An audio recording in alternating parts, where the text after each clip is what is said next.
Now we call this root position because the name of the chord, this is a C chord, is all the way to the left or in the bass. So that's C in root position. But if we take the C and we take it up an octave, it's still a C major chord. It's still a one chord, but the E is all the way to the left or the lowest note. So we have an E in the bass. That's still a C major chord or a one chord. But we call that first inversion. So this is C root position. And then we take this C up an octave, and that's our C first inversion. And then we still have one more possibility. We can have the G or the fifth of the chord in the bass. So by taking the E up an octave, then we have this, which we call our second inversion. So that is also a C major chord, but it has a G in the bass. This is a C major chord with an E in the bass, and this is a C major chord with a C in the bass. So this is root position, first inversion, second inversion, and then back to root position. Now, being able to play these three different fingerings, let's look at these really quickly. This is root position. There's one note in between. We got the first, third, and fifth finger, and there's one note in between each. That's a common fingering for root position. And then this would be first inversion, and you'll see I've got my first finger on the third of the chord, my second finger on the fifth of the chord, and then my fifth finger back on the root of the chord. So just learn this fingering, and then for the third position, the fingering would be thumb on the fifth of the chord, and then the third finger and fifth finger, and then back to root position. So here's a little exercise that you should do with each hand to learn and memorize these three hand positions. Because if you use these hand positions anywhere on the white keys, we have 7 triads and 3 possible inversions for each one. Root position, first inversion, and second inversion.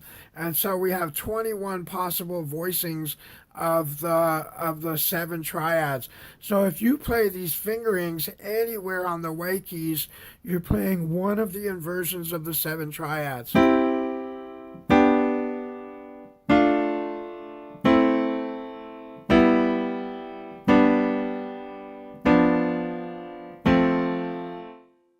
Here, once again, this is root position because the C is in the bass of the C chord. Here is first inversion because the third of the chord E is in the bass.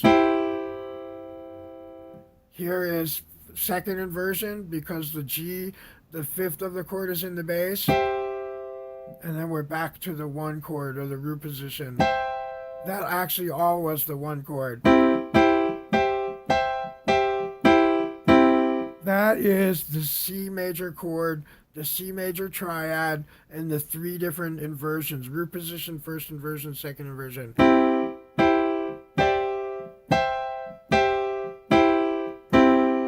Likewise, you can play any one of the 7 triads by using the same fingerings. Let's try a D, the 2 chord. All you got to do is the same position, same hand positions, and that'll give you the 3 inversions of the 2 chord, which is a D minor.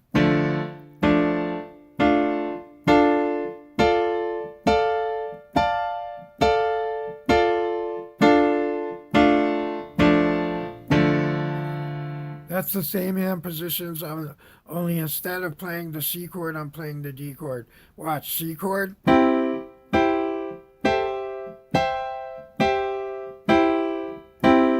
That's all 3 inversions of the 1 chord. Here's the 2 chord, same fingerings, just starting on a different note.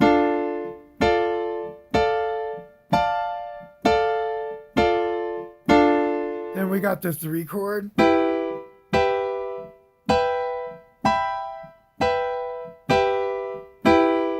Same hand positions, I'm just moving up by a note. 4 chord, all 3 inversions.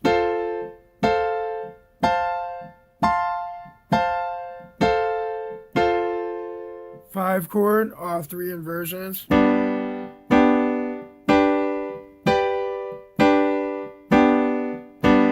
Same fingering, I'm just starting one note higher. 6-chord A minor, all 3 inversions.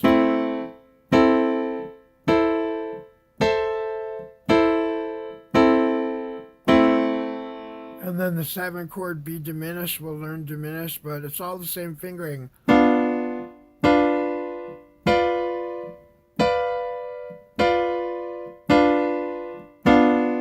So we can play 7 different triads with 3 different inversions, giving us 21 different possibilities using 3 hand positions. Root position, first inversion, second inversion, back to root position. And you just start on any note to make that chord an inversion. Here's the F one more time, the 4 chord.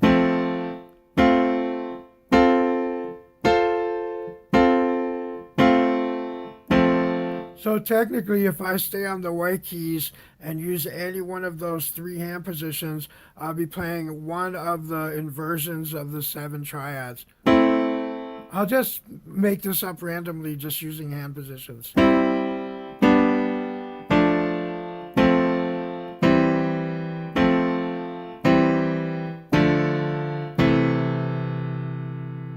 I don't even know what chords I played. I just was using randomly the 3 hand positions.